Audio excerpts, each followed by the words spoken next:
Bonjour, je suis journaliste et j'aimerais vous poser des questions sur votre engouement politique au sein de la Révolution française, en plus de votre vie privée. Bonjour et merci d'être venu jusqu'ici. Je serai ravie de répondre à vos questions. Après ma mort, en 1793, j'ai eu le temps de faire une grande introspection sur l'intégralité de ma vie.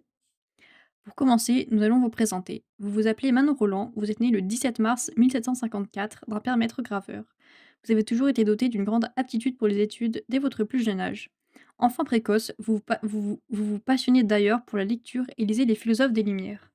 On compte parmi ces gens Montesquieu, Voltaire, mais surtout Rousseau que vous avez connu personnellement, c'est bien vrai? Oui, effectivement. J'ai eu la chance d'être l'étudiante de Rousseau, mais mon nom de naissance est Jeanne-Marie Philippon. J'ai changé quand je me suis mariée à Jean-Marie Roland de la Platière en 1780. C'est avec lui que j'ai partagé ma vie et mon parcours politique. Ensemble, nous avons eu une fille, Eudora, en 1781.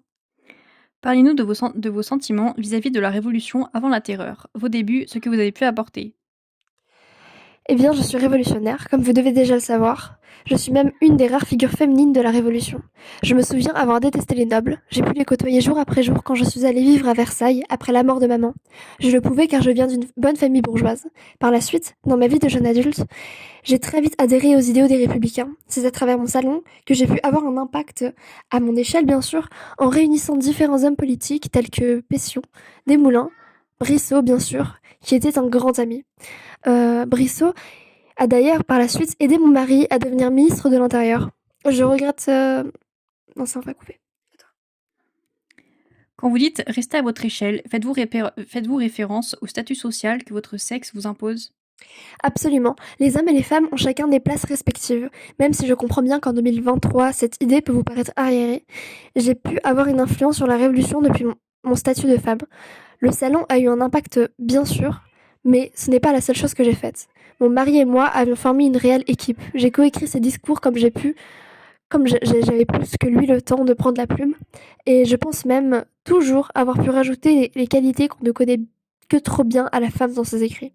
Nous avons toujours travaillé ensemble, mais je savais quel rôle convenait à mon sexe, et je ne le quittais jamais.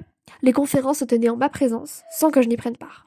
À la fin de votre vie, vous avez pu écrire votre roman posthume, Les Mémoires, dans votre cachot, juste avant d'être exécuté.